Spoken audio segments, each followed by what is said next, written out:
toda a igreja que abra suas Bíblias no Evangelho segundo Lucas, capítulo 19. E nós estaremos lendo do versículo 11 até o 27. Lucas, capítulo 19, versículo 11 até o 27. Eu creio que todos acharam, amém? E ouvindo eles essas coisas, Jesus contou uma parábola, porque estava perto de Jerusalém e pensava que o reino de Deus havia de se manifestar-se imediatamente. E disse ele: certo homem nobre partiu para uma terra remota, a fim de tomar para si um reino e depois voltar. E chamando 10 de seus servos, deu-lhes 10 minas, e disse-lhe: negociai até que eu volte. Mas os seus concidadãos o odiavam e mandaram após ele embaixadores, dizendo: não queremos que este reine sobre nós. Voltando ele, depois de ter tomado o reino, disse que lhe chamassem aqueles a qual ele tinha dado dinheiro, para saber o que cada um tinha feito, o que cada um tinha negociado. Veio o primeiro e disse: Senhor, a tua mina rendeu 10 minas. Respondeu-lhe: bem está, servo bom, porque no mínimo fostes fiel, e sobre 10 cidades terás autoridade. Veio o segundo e disse: Senhor, a tua mina rendeu 5 minas. E este disse também: sê tu sobre 5 cidades. Veio o outro dizendo: Senhor, aqui está a tua mina, que guardei num lenço. Tive medo de ti, que és homem rigoroso, que tiras o que não depositaste, e cegas o que não semeastes. Porém ele respondeu: mau servo, pela tua boca te julgarei. Sabias que sou homem rigoroso, que tomo o que não depositei, e cego o que não semeei? Por que, pois, não puseste o meu dinheiro no banco, para que eu, vindo, rendesse com alguns juros? Então disse aos que assistiam: tirai-lhe a mina e dai ao que tem 10. E eles responderam: Senhor, ele já tem 10 minas. Eu vos digo que qualquer que tiver, se lhes lhe dado, mas o que não tiver, até o que lhe tem, lhe será tirado. Quanto àqueles meus inimigos que não quiseram que eu reinasse sobre eles, trazei-os aqui e matai-os diante de mim. Senhor Deus maravilhoso, Tu sabes o quanto que eu preciso da Tua graça agora, Pai. Espírito Santo, me usa para falar à Tua igreja mais uma vez em nome de Jesus. Amém. Esta parábola que nós lemos, ela é muito semelhante à parábola que está registrada em Mateus capítulo 25, a parábola dos talentos. Talvez você já tenha ouvido uma pregação sobre a parábola dos talentos. Ela é muito semelhante, mas só que nós podemos ver que a ocasião era diferente. Nós podemos ver que a localidade era diferente. Nós podemos ver que a história também que foi contada na parábola dos talentos era diferente, e a aplicação também era diferente. E não se esquecendo de falar também que a moeda, talento era uma moeda e a mina era outra moeda. Eram moedas gregas de ouro, mas no entanto essa mina ela valia bem menos do que o talento. As parábolas de Jesus, elas eram projetadas para atrair as pessoas naquilo que era familiar a elas. Jesus, o que ele acontecia? Jesus desejava trazer ensinamentos espirituais sobre coisas novas, sobre coisas desconhecidas, através de histórias, através de parábolas. E as suas parábolas então eram tiradas do dia a dia das pessoas. As suas parábolas eram tiradas de tradições, as suas parábolas eram tiradas de costumes, as suas parábolas eram tiradas até mesmo de eventos. Eventos do passado e também eventos do presente. E a parábola mais fácil de se entender, porque o próprio Jesus, ele dá a interpretação dela para os discípulos, é a parábola da semeadura. Para você entender o que era familiar a eles. A parábola da semeadura, Jesus diz que o semeador saiu para semear. Quando ele semeava, algumas sementes caíram sobre a beira do caminho. Era um carreiro onde eles passavam, e por eles pisar muito sobre aquela terra ficava dura e a semente não penetrava. Outras sementes caíram sobre a terra que tinha muita pedra, uma terra rochosa. As outras sementes caíram sobre espinhos, e algumas sementes caíram sobre terra fértil, terra boa. O que era familiar a eles? Eles sabiam o que era um semeador. Eles sabiam o que era uma semente. Eles sabiam o que era uma terra boa e uma terra ruim, uma terra que tinha muitos espinhos. Mas o que eles não entendiam era a parte espiritual que Jesus queria contar. Era a lição espiritual que Jesus queria trazer. Tanto que nessa parábola do semeador, os seus discípulos mesmo pedem para que ele venha interpretar para eles. Nós sabemos o que é. A parábola do semeador pode estar se referindo a Jesus, ou a qualquer um que prega a palavra de Deus. A semente é a palavra de Deus. A terra é o coração do homem, um coração duro ou um coração fértil, onde que a semente cai e penetra e dá fruto. E essa parábola, essa passagem que nós lemos, ela da mesma forma, a história que Jesus contou era conhecida do povo da Judeia, e particularmente do povo de Jericó, que era uma grande cidade, era uma cidade muito importante da Judeia. Jesus começa então, Jesus fala de certo homem nobre. O que significa certo homem nobre? É um homem de um nobre nascimento. Certo homem nobre partiu para uma terra distante. Uma terra distante mostra que ele ia demorar um tempo indeterminado. Partiu para uma terra distante. Ele foi para um lugar onde seu superior, ele iria fazer rei. Onde o superior dele havia de fazer rei, havia de lhe dar um reinado, um reino. Mas esse reino que ele foi buscar era na própria terra dele. Ou seja, ele foi ser coroado, ele foi buscar o seu reino e ele viria e reinaria na sua própria terra. Talvez muitos já saibam do que se trata. Não está difícil de entender, né? Muitos já sabem do que se trata. Mas antes dele partir, ele chama seus servos e lhe dá uma quantia de dinheiro que era essa mina, que valia 3 meses de trabalho. E o que ele espera é que eles administrem, que eles negociem, para que quando ele voltar, ele queria um rendimento também. E para que quando ele voltar, ele pudesse ver, ele pudesse examinar o que cada um fez. Mas quando ele vai ser coroado, quando ele vai receber o seu reino, alguns moradores não gostam dele, alguns moradores odeiam ele, e querem impedir que ele seja rei sobre eles. Ao mesmo tempo que ele vai para ser coroado, uma caravana vai junto, uma delegação vai junto, para apelar àquele que está a superior a ele e dizer: nós não queremos que esse homem reine sobre nós. Nós não queremos. E essa é a história. Um homem nobre, um homem de nascimento nobre, que se torna rei e volta para reinar na sua terra. E voltando, ele encontra 3 grupos de pessoas. Aqueles que fizeram o que tinham que fazer na ausência do homem nobre. Aqueles que não fizeram o que tinham que fazer na ausência do homem nobre. E aqueles que odiavam ao homem nobre. Aqueles que fizeram o bem receberam a sua recompensa. Aqueles que fizeram o mal foram rejeitados pelo homem nobre. E aqueles que odiaram foram destruídos. Mas o interessante para nós é que todos nós fazemos parte dessa história.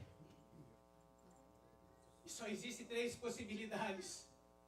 Ou você é amigo do homem nobre, ou você é um verdadeiro servo do homem nobre, ou você é um falso servo do homem nobre, ou você é um inimigo do homem nobre.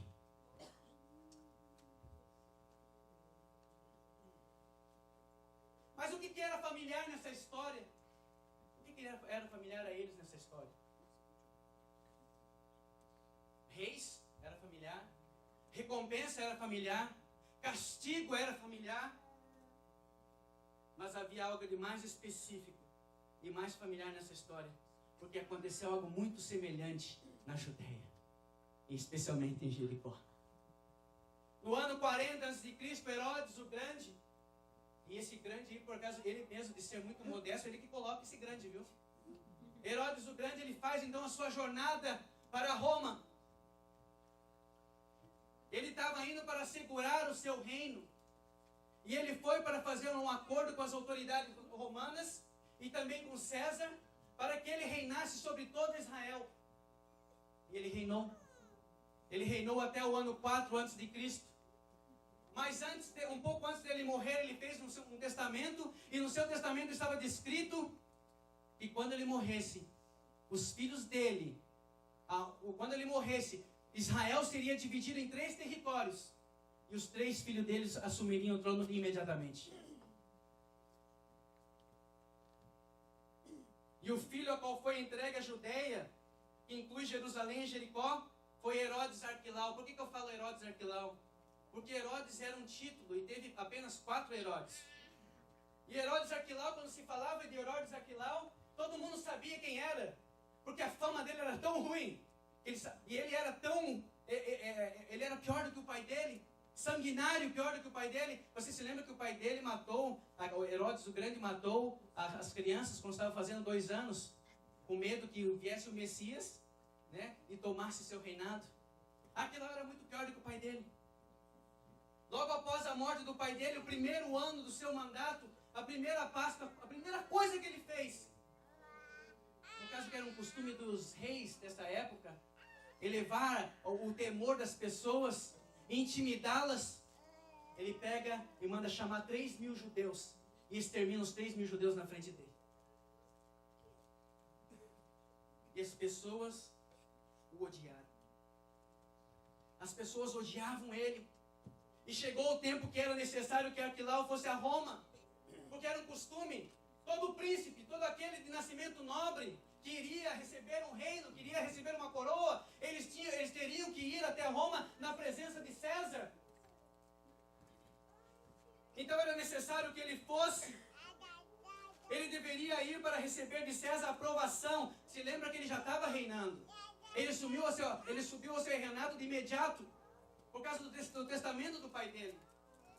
Mas era necessário que ele fosse até Roma para receber a aprovação e o reconhecimento oficial do rei, ou seja, do imperador César. Mas o povo detestava ele tanto que mandaram uma delegação de 50 pessoas, seguindo a ele para apelar a César que ele não reinasse sobre eles.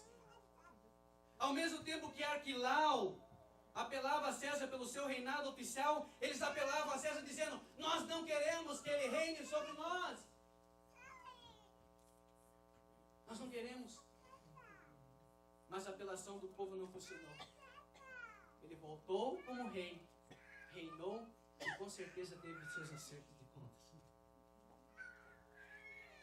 Mas se nós olharmos o versículo 10 desse mesmo capítulo, nós vamos entender por que motivo que Jesus estava contando essa parábola. Por que Jesus estava contando essa parábola? Isso aqui que era familiar a eles. A mesma história, mas que motivo que Jesus estava contando essa história? Quando olhamos então o versículo 10, nós vamos entender. Logo após Jesus ter estado com Zaqueu, logo após Jesus ter salvo Zaqueu, Jesus fala o seguinte: pois o Filho do Homem veio buscar e salvar o que se havia perdido.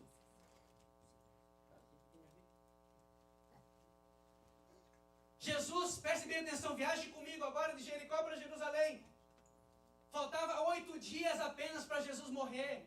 Faltava 8 dias apenas para Jesus ser crucificado. Jesus estava de caminho para Jerusalém. Jesus sabia que ele ia ser crucificado. Jesus sabia que ele ia morrer. Jesus sabia que ele ia ressuscitar. Jesus sabia que ele ia até o Pai. Mas o povo que estava seguindo ele não sabiam, não entendiam. E até mesmo seus discípulos não conseguiam entender o que Jesus falava. A ponto de até os seus apóstolos só foram entender o que Jesus estava falando quando Jesus foi assunto ao céu. Porque se nós vemos em Atos capítulo 6 e 1 e 6, eles falam bem assim: Senhor, é nesse tempo que tu vai restaurar a nação de Israel. Eles não tinham entendido até agora o que Jesus queria falar. O que Jesus estava falando é o seguinte: pois o Filho do Homem não veio buscar e salvar o que se havia perdido. A Bíblia diz que eles estavam bem perto de Jerusalém. Jesus conhecia o pensamento deles. Jesus via eles alegres, felizes. Porque na cabeça deles, eles pensavam que agora, quando Jesus chegasse e ele colocasse o pé em Jerusalém, o reino dele, o reino terrenal ia ser estabelecido, o reino terreno ia ser estabelecido de imediato. Era isso que eles criam. Era isso que eles criam na cabeça deles. Eles só pensavam no reino terreno. E eles seguiram a Jesus, talvez Jesus apurando os passos para chegar, e eles de certo pensavam, é agora que o reino vai vir, é agora que ele vai despojar Roma. É agora que nós não estaremos mais sob a pressão romana.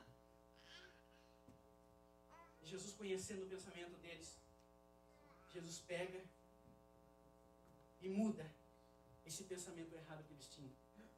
O que Jesus estava dizendo é o seguinte, que antes dele implantar o seu reino terreno, ele veio para salvar, e parte dessa salvação era morrer na cruz do Calvário. Eles não entendiam isso. Na cabeça deles não entrava que o Messias teria que morrer, porque eles aprenderam a escatologia judaica.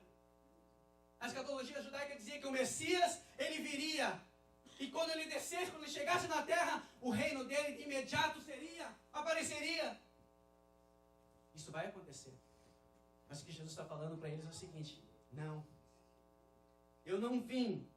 O que eles, olha só, presta atenção. Eles pensavam que quando ele chegasse então, ele iria consertar tudo que estava errado. Ele iria então destronar Roma e estabelecer seu reinado. Mas Jesus fala bem assim, eu não vim para endireitar tudo que estava errado socialmente. Eu não vim para acabar com a corrupção. Eu não vim para acabar com a pobreza. Eu não vim para acabar com a injustiça. A primeira vez eu vim para salvar aqueles que se haviam perdido. A primeira vez eu vim para isso. Eu não vim a primeira vez para fazer desse mundo um mundo melhor para viver, não. Mas ele iria ao Pai. E quando ele voltar, aí sim ele vai fazer. Aí sim ele vai colocar tudo que está errado direitinho. A Bíblia diz que ele vai reinar com vara de ferro. Ele vai reger com vara de ferro. Ele está distante agora, mas ele voltará. E quando ele voltar, ele vai reinar sobre todos. Aleluia. E era exatamente isso que ele queria que seus discípulos entendessem. Jesus, através dessa parábola, ele está instruindo seus discípulos que enquanto eles esperam a sua volta, eles deveriam se manter ocupados com os negócios dele. Porque ele vai para uma terra distante. Indica, que eu já falei, uma demora, um tempo indeterminado. Mas ele vai voltar. Ele vai voltar. Assim como Jesus, ele instruiu os seus discípulos a ficarem ocupados, nós cristãos e servos de Jesus recebemos também a mesma coisa, a mesma incumbência. Assim como eles receberam a mina, nós também recebemos. Mas qual que é a nossa mina? A nossa mina são dons. A nossa mina são responsabilidades. A nossa mina é talentos e todos nós recebemos isso. Não tem um aqui dentro que ao aceitar Jesus e virar e se tornar servo de Jesus Cristo, não tem algum tipo de responsabilidade.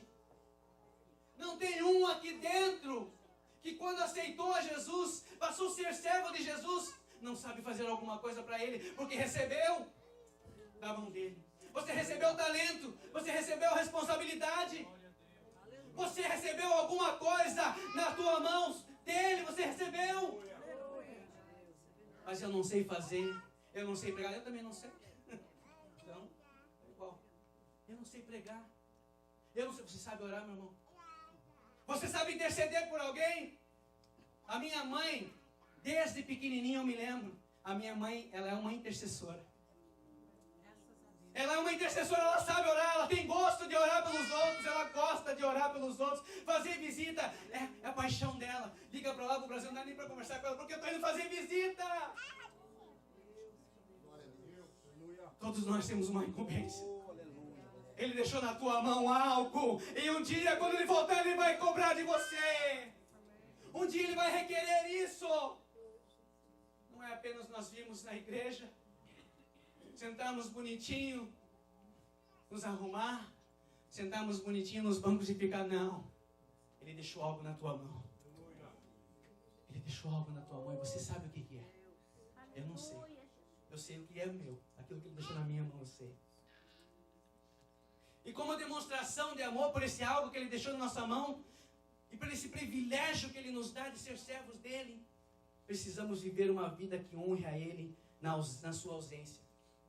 E quando ele voltar, ele vai nos recompensar a cada um. Pelo aquilo que você fez, pelo aquilo que você passou, pela humilhação que você passou, pela perseguição que você passou. Ele vai recompensar a cada um. Mas da mesma forma que nós falamos daquele rei, que quando ele voltou, ele encontrou 3 tipos de pessoas. Jesus Cristo, quando ele voltar também, ele vai encontrar 3 grupos de pessoas. 3 grupos de pessoas. Ele vai encontrar os verdadeiros servos. E esses servos vão se encontrar com ele lá no céu, lá nos aires. No arrebatamento de Deus. Ele vai se encontrar e vai ser um dia maravilhoso, um dia lindo, ao qual nunca houve antes. Aleluia. Mas ele vai se encontrar também com os falsos servos, e tem bastante. Ele vai se encontrar também, lá no final, lá no milênio, ele vai se encontrar com os inimigos, que serão exterminados. Mas só que se nós olharmos bem os falsos servos e os inimigos, se nós formos ver, eles estão praticamente no mesmo tempo. O que é falso, lógico, ele não é verdadeiro. Mas quando ele voltar, aleluia. E eu coloquei aqui, os primeiros são os verdadeiros, os segundos são os falsos e os terceiros são os inimigos. Mas eu vou começar pelos terceiros, pelos inimigos. Talvez alguém não vai gostar do que eu vou falar, mas eu aprendi com o David Wilson, pregue. Eles vão pensar, pregue a palavra de Deus. Aleluia. Pregue a palavra de Deus, porque é a palavra de Deus que tem que transformar. Amém. Aleluia. Hoje os pregadores estão tão preocupados de pregar uma mensagem que a pessoa vai gostar, mas e daí? Não muda nada. Que diferença faz se você gostar e não tiver uma mudança na tua vida? Não!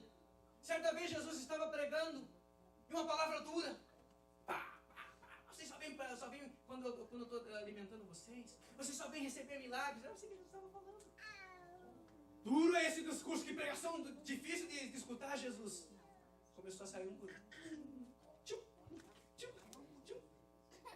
Ficou só os discípulos dele. Vocês não vão com eles?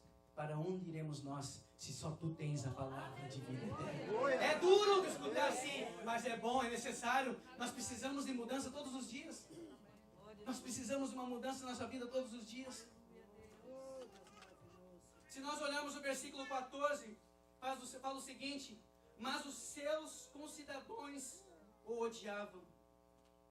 Preste bem atenção que era Jesus que estava contando essa história. Você não se lembre que era uma parábola. Era ele que estava contando essa história. E ele falou assim, mas os seus concidadãos, que pertenciam a quem? A ele. Pertenciam a ele. A Bíblia diz em Salmo 24, verso 1, do Senhor é a terra e a sua plenitude, e o mundo e todos os que neles habitam. Sabe o que isso quer dizer? Que tudo pertence a Jesus. Aleluia. Tudo pertence a Jesus. Tudo nessa terra pertence a Jesus. Aleluia. As pessoas podem odiar a Jesus. As pessoas podem rejeitar a Jesus. Mas sabe o que acontece? Jesus é dono deles. Jesus é dono deles. Pode ser muçulmano, pode ser budista, pode ser ateu. Jesus, ele é o dono deles. Sabe por quê? Porque todos nós moramos na terra que é dele. E essa terra, ele é soberano porque ele que criou esse universo. Aleluia. Eu não estou falando que são todos filhos dele, não. Só é filho dele aqueles que aceitam a Jesus e podem chamar a Deus de Pai. Mas eu estou falando que ele que criou tudo. Foi Ele que criou esse mundo. Foi Ele que criou tudo que existe. A Bíblia diz que Ele fez para Ele. Tudo feito para Ele. Para louvor e glória dEle. Pode odiar a Jesus. Pode rejeitar a Jesus. Mas isso tudo é dEle. Isso tudo é dEle. Oh, aleluia. Ele que criou. Foi Ele que criou. E hoje em dia nós vemos, falando em ódio, é uma realidade hoje. Talvez você pense, mas será que existem pessoas que odeiam a Jesus? Existem. E não é poucas. São muitas. Tem um filme aí, quem já assistiu aquele filme God's Not Dead? Que tem um segundo agora. Gente, aquilo ali é uma realidade do nosso mundo hoje. Pessoas que estão tirando o nome de Jesus de departamentos públicos. Aqui nos Estados Unidos está acontecendo isso. Pessoas que você não pode hoje, em alguns lugares, eu não estou falando outros, eu não estou generalizando, mas algumas escolas você não pode entrar com a Bíblia. Em muitos lugares você não pode orar e terminar a sua oração em nome de Jesus. Não pode. O que são esses? Odeiam a Jesus. Odeiam a Deus. Tudo que é de Deus eles odeiam. Mas quando Ele voltar, vai ser outra história. Vai ser diferente. Mas quando nós olhamos a história de Arquilau, voltando para a história de Arquilau, o filho do Herodes o Grande, eles tinham motivo para odiar ele. Tinha ou não tinha? Claro que tinha. Ele matou 3.000 judeus no primeiro mandato dele. Na primeira Páscoa, exterminou 3.000. Eles tinham motivo para odiar ele. Mas Jesus, eu pergunto para você, que motivo Jesus deu para que o mundo odeie ele? Que motivo que ele deu? Aonde que está o motivo para as pessoas odiarem Jesus tanto? Não existe. Ele só veio aqui para fazer o bem. Ele só veio aqui para levantar e para buscar o que se havia perdido. Foi isso que ele veio fazer. Mas ainda assim existem pessoas que odeiam ele. Mas eu quero lhe falar uma coisa. Assim como eles lá na história não conseguiram afastar Arquilau do trono, pode odiar Jesus, pode rejeitar Jesus, mas ninguém vai tirar ele do trono. E nesse momento ele está no trono, à destra de Deus, à direita do Pai, sendo coroado a ponto de vir buscar a sua igreja. Ele está voltando para buscar a sua igreja. Isso não é a história da carochinha. Eu estava falando com alguém essa semana, eu achei um absurdo até. Aquele negócio de... Ele falando da Bíblia, começou a falar da Bíblia comigo. Aquele negócio de Jesus ter criado o homem do barro, isso é tudo uma invenção. O quê? É uma invenção? Você acredita? Acredito. Mas se você não acredita nisso, que Deus que criou o homem, você pode, eu falei bem assim para ele, você pode rasgar a tua Bíblia e jogar fora, que você não acredita em nada. Você não vai acreditar em nada. Assim como o povo não tirou, Jesus está voltando. Apocalipse 11:15 diz que os reinos do mundo vieram a ser do nosso Deus. E Ele reinará para sempre.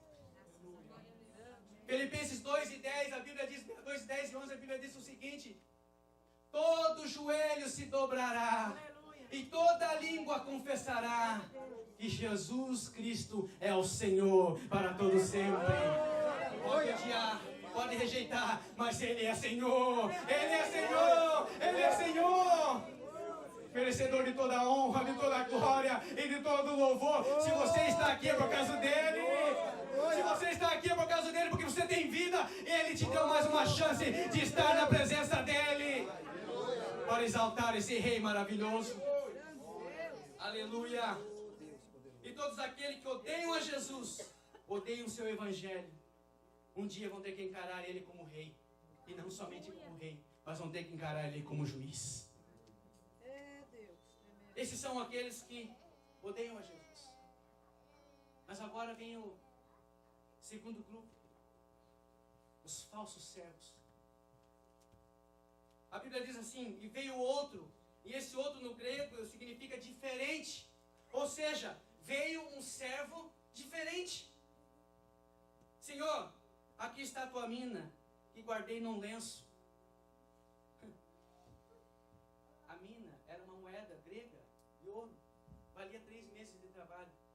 Você guarda isso no lenço? Você guarda isso no lenço? Você guarda algo de valor assim no lenço? Esse homem ele era descuidado. Esse homem ele era irresponsável. Ele não tinha interesse por nada. Esse homem aqui, gente, ele está representando falsos cristãos que fazem da mesma forma. Eu já falei que Jesus, quando ele subiu, e se você é servo dele, ele entregou algo nas tuas mãos. Mas existem muitas pessoas que não têm cuidado com as coisas de Deus. São relaxados com as coisas de Deus. Não têm interesse nenhum pelas coisas de Deus. Só apenas, eu sou assim mesmo, não me importo. Eu vou pregar assim. Só apenas vem na igreja e desce. Não se importa com nada. Irmão, vamos fazer. Estou muito busy. A gente já vai chegar na parte das desculpas. Não posso. Vamos fazer a hora. Não posso. Que interesse que ele tem pela obra de Deus, meu Deus do céu. Que interesse que essa pessoa tem? Só para sentar no banco?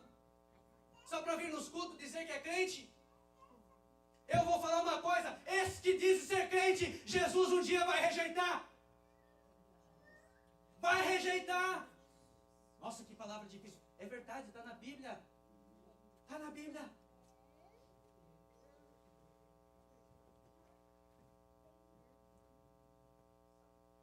Não tinha desejo nenhum de honrar a seu Senhor. Não se importava com ele. Não se importava com ele. Sabe aquele crente artificial? Que não ora em casa, não busca a presença de Deus, não tem comunhão com Deus, não quer saber de ter comunhão com Jesus. Para ele, o que existe no mundo é muito mais importante. Eu vi, interessante que veio na minha cabeça agora algo que eu vi na internet, talvez algum de vocês viu também, no Facebook. Era um homem pregando e ele estava segurando numa corda. E ele pintou um pedacinho da corda de vermelho. Um pedacinho da corda de vermelho. E ele pegou e falou bem assim, a corda era grande. Mas ele falou bem assim, imagine que essa corda aqui seja a nossa vida. Daqui, esse pedacinho que nós vivemos na terra, esse pedacinho aqui. Mas imagine que essa corda, ela não tem fim. Ela é eterna. Ela é eterna. Não tem fim, infinito. E nós só nos preocupamos com esse pedacinho. Porque eu tenho que ganhar dinheiro, eu tenho que fazer isso, eu tenho que fazer aquilo. Não estou falando que não pode se preocupar, mas é demais. Tem pessoas que só pensam nisso aqui, ó, nesse pedacinho aqui. Só pensam naquele pedacinho que vão viver na terra, mas não pensam na eternidade. É um grande erro não pensar na eternidade. Onde você vai passar a tua eternidade? Aonde você vai passar a tua eternidade? Não queria relação com o seu Senhor, não se interessava pelos seus negócios, só pensava, aqui eu vou parar um pouquinho, só pensava nos seus próprios benefícios. E hoje em dia, o que tem de pessoas pensando no seu próprio benefício não é mole, não. Eu vou porque eu tenho que pregar, porque eu vou ganhar um din-dinho. Eu vou porque eu tenho que me aparecer, porque eu quero ficar famoso. Gente, existe isso não. Eu vou porque eu tenho que pregar, porque o meu nome vai ser glorificado. Gente que pensa desse jeito. O mérito para Deus não existe. É ele, benefício próprio dele. Não está nem aí para Deus. Eu não estou generalizando, não estou falando que todos os grandes pregadores, eu estou falando que alguns deles nos envergonham. É um absurdo que a gente vê. Eu estava esses dias, que eu vejo muita coisa na internet. Eu estava esses dias, bom, né, que a gente aproveita para falar aqui. A mulher sentada, uma tal de uma bispa, não sei das quantas, sentada em cima de um lugar, alto assim, as pessoas chegavam, jogavam dinheiro e colocavam a mão no pé dela para ser abençoado. Falsa serva! Não precisa nem. Falsa serva. Pior ainda, meu Deus do céu, o cara coloca o carro dentro da igreja, um carrão, para as pessoas colocar a mão, para ser abençoado, para ser próspero. Ah, quando Jesus voltar, o que vai acontecer com um camarada desse? O outro pregando, eu acho um absurdo, pior ainda é esse. O outro pregando, ele não podia encostar o pé no chão. Ele tinha que ficar em cima das pessoas. Você imagina uma coisa dessa? Os caras assim de quatro, ele em cima delas porque não podia colocar o pé no chão. E tem gente que segue ainda. Tem gente que segue ainda falsos servos. Que já é até um absurdo, né? Pelo amor de Deus. Já é até um absurdo.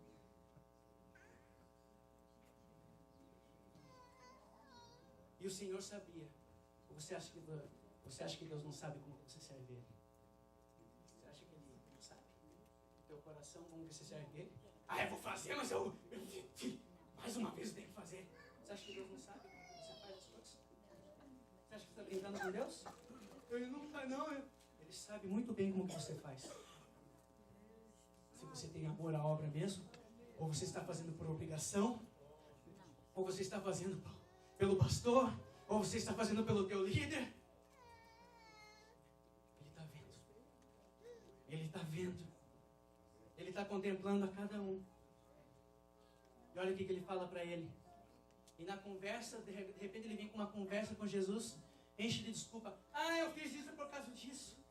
Eu fiz isso por causa daquilo. Oh, meu Deus do céu, quantas pessoas que têm desculpa aí. Não vou por causa do meu filho.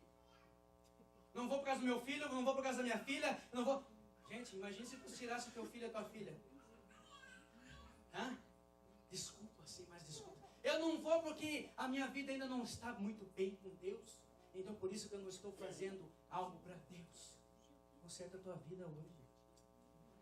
Conserta a tua vida hoje. Para que quando Ele chegar você não seja rejeitada ou rejeitado. Conserta a tua vida hoje. Não fica esperando pelos outros, não, conserta você mesmo. Chega e pensa para Deus te ajudar. Deus, eu não posso fazer isso porque eu estou nesse estado. E o meu estado faz uma separação de mim e ti. Conserta hoje. Hoje é teu dia. Deus está te dando essa oportunidade. Conserta aquilo que está errado. Para que Ele não te pegue de surpresa. E você seja rejeitado. Ele fala bem assim. Ele encheu de desculpa. Pelas tuas desculpas, eu te julgarei pelas tuas desculpas. Eu te julgarei pela tua falta de responsabilidade. Eu te julgarei pela tua falta de amor.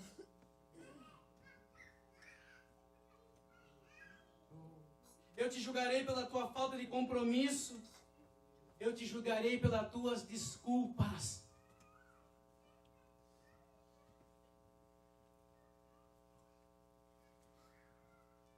E agora nós vamos entrar. Eu quero pedir a Deus que não tenha nenhum aqui que se encontrou nesse grupo dos falsos servos. Se você se encontrou hoje, se arrependa e venha para Jesus. Peça perdão a Ele. E agora nós chegamos no primeiro grupo, os servos verdadeiros. E nós podemos ver a diferença. Ele chega, Senhor, a tua mina rendeu 10 minas. Ele não chega na presença de Jesus. Jesus, veja o que eu fiz. Olha só, tudo isso aí. Olha para isso, foi eu que fiz. Ele não chegou desse jeito. Ele chegou de um jeito humilde. Ele chega de um jeito humilde na presença de Deus. Senhor, a tua mina fez isso. Senhor, o teu poder fez isso. Senhor, a tua palavra que fez isso. Não foi por causa que eu sou um grande pregador. A tua palavra que fez isso. Senhor, foi a tua força que fez isso. Senhor, foi a tua graça que fez isso. Senhor, foi tu que fizeste isso.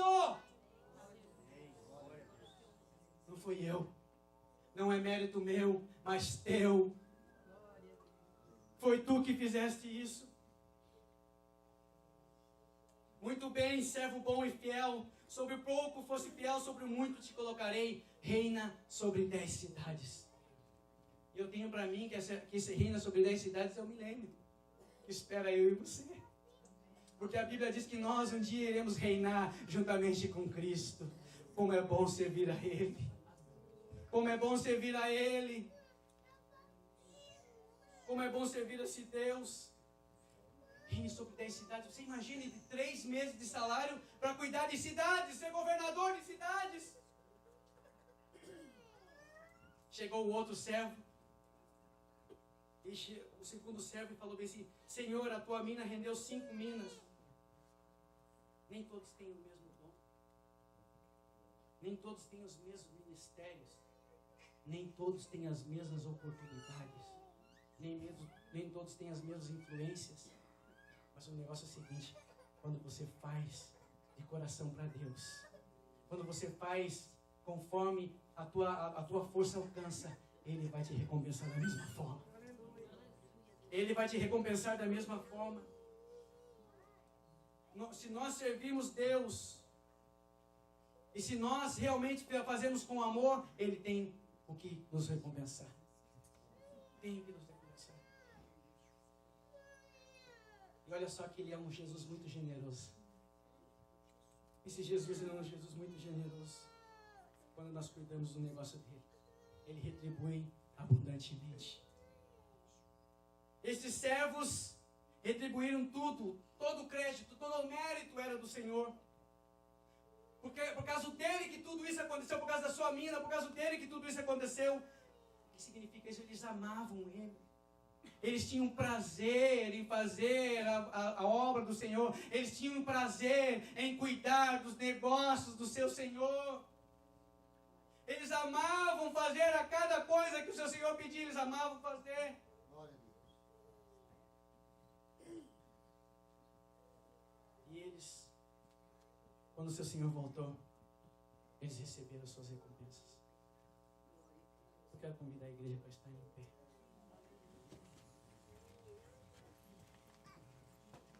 E eu quero falar: irmã Marli, vem cantar. Enquanto a irmã Marli canta, eu quero fazer uma oração. Eu não sei como que se encontra a sua vida nesta noite. Mas essa palavra é uma palavra de alerta para você, para nós.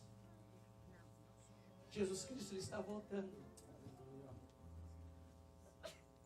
Jesus Cristo, Ele está voltando. E eu quero fazer uma pergunta para você esta noite. Em que grupo você se encontra? Em que grupo você se encontra nesta noite? Os verdadeiros servos do Senhor? Os falsos servos do Senhor? Ou dos inimigos do Senhor? Ele está voltando para te recompensar. A recompensa está na mão dEle. Como é bom servir a Ele. Como é bom servir a esse Deus. Que só tem para dar, é generoso demais. Como é bom servir esse Deus. E eu quero, antes de eles cantar, eu quero fazer um apelo. Que enquanto você estiver aqui na frente, eles estarão cantando, depois nós vamos orar. Eu não sei como que está a tua vida. Tem alguém que quer aceitar Jesus, quer voltar para Jesus nesta noite? Tem alguém aqui que quer receber uma recompensa dele quando ele voltar? São todos crentes, são todos salvos? Como que está a tua vida? Está mais ou menos? Existe um pecado chamado pecado da negligência. É quando você pode fazer mais e não faz. E nós pecamos muito. Quando você pode orar mais, você não ora. Quando você pode ler mais, você não lê. Quando você pode fazer mais para Deus e você não faz. E enche de desculpas. Eu quero que você venha aqui à frente. Eu quero orar para você. Eu quero que você peça: Deus, eu quero ser mais usado por Ti. Eu quero fazer a Tua vontade, sim. Eu quero ser realmente, sim, esse verdadeiro servo. Eu não quero mais colocar desculpas. Inventar desculpas do porquê que eu não faço. Eu quero sim endireitar a minha vida e trabalhar para Ti mais. Tem mais alguém? Aleluia.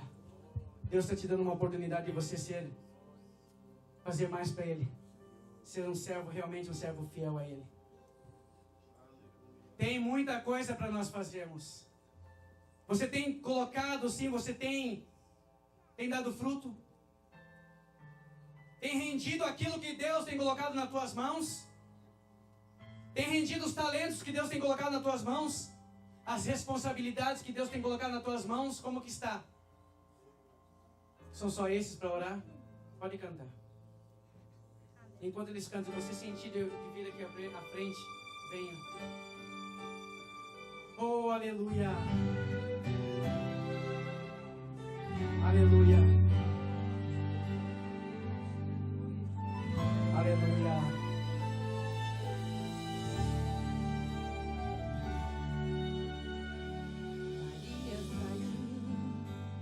Saiu de manhã,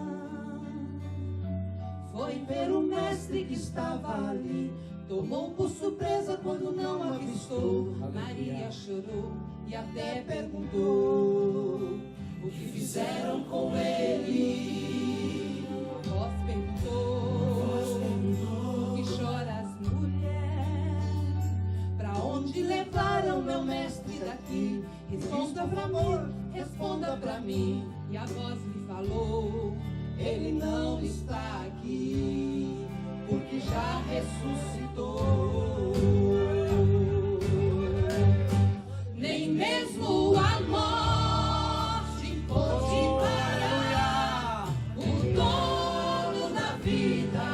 É Deus maravilhoso, aleluia. Nem mesmo o inferno pôde detê-lo, pois ele é saída. Jesus não estava ali, mas hoje está aqui, porque já ressuscitou. Nem mesmo a morte pôde parar o dono da vida.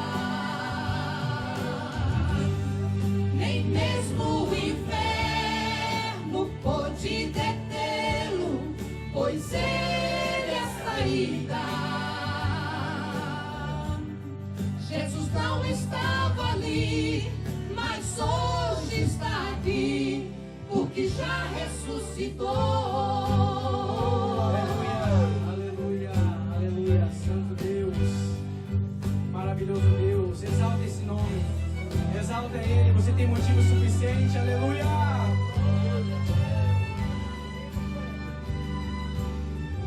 Aleluia.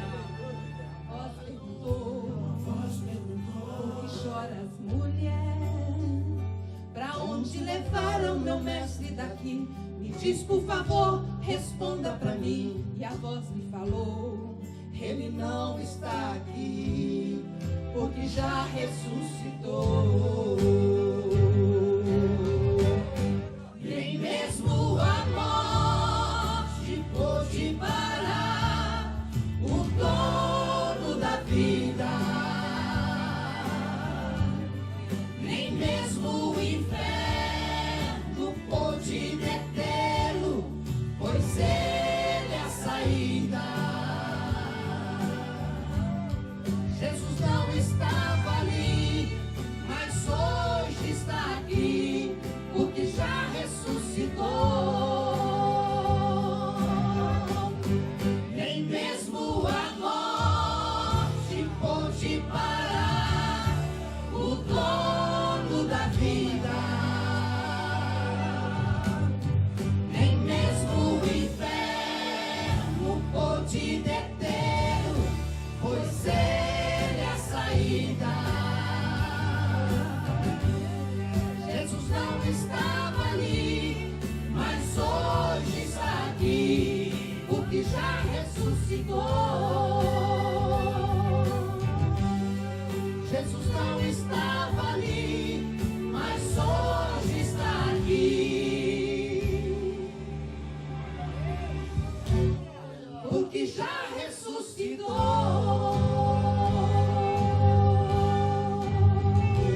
Vencendo, vem Jesus.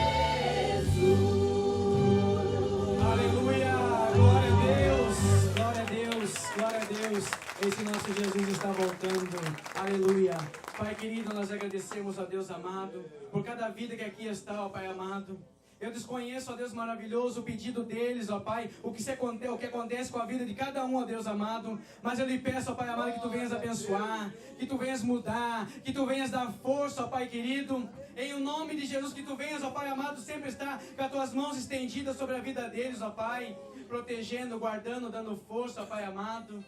Em o nome de Jesus, ó Pai querido, livrando, ó Deus amado, de todo mal, ó Pai querido, de toda dificuldade, ó meu Deus, e fortalecendo eles sempre, ó Pai amado, para fazer a Tua vontade, ó Pai querido. Em o nome de Jesus, ó Deus, abençoa a Tua igreja. Abençoa, ó Pai amado, dá força, ó Pai querido. Dá graça, ó Deus amado, para nós vencermos este mundo, ó Pai. Dá graça-nos, ó Deus amado, para que nós possamos, ó Pai amado, chegar na Tua presença, ó Pai querido, com alvas brancas, ó Pai amado. Em o nome de Jesus. Em o nome de Jesus. Pode voltar aos seus lugares. A vitória é nossa, em nome de Jesus. Pode estar em pé mesmo, que nós já estaremos encerrando. Hoje o nosso culto terminou bem cedinho. Mas são todos convidados ali. Tem uma agenda especial ali para todos. Eu quero agradecer, desejar a todos que fizeram isso por nós. Que Deus os recompense, em o nome de Jesus. Nós queremos convidar aqui à frente o irmão Marcos da Rocha. O irmão Marcos está indo para o Brasil. Ele pediu para que nós orássemos por ele. Eu quero pedir ao pastor Wellington que venha aqui e faça essa oração. E também impetre a bênção apostólica. Amém? Louvado e engrandecido é o nome do Senhor. Estenda as tuas mãos à frente pela vida do Marcos. Né? Amém? Vamos orar por eles. Obreiros, louvado seja o nome do Senhor. Maravilhoso e eterno Deus. Pai, aqui está o Teu servo, o Teu filho. Pai, coloca, Senhor, as Tuas mãos sobre a vida do Teu filho. Vai à frente, Senhor, abrindo, Senhor, os caminhos, abrindo o ermo. Pai, indo, Senhor, adiante, porque Tu és o Deus que caminha, Senhor, à nossa frente. Abençoa, Senhor, a sua saída deste país. Abençoa, Senhor, o seu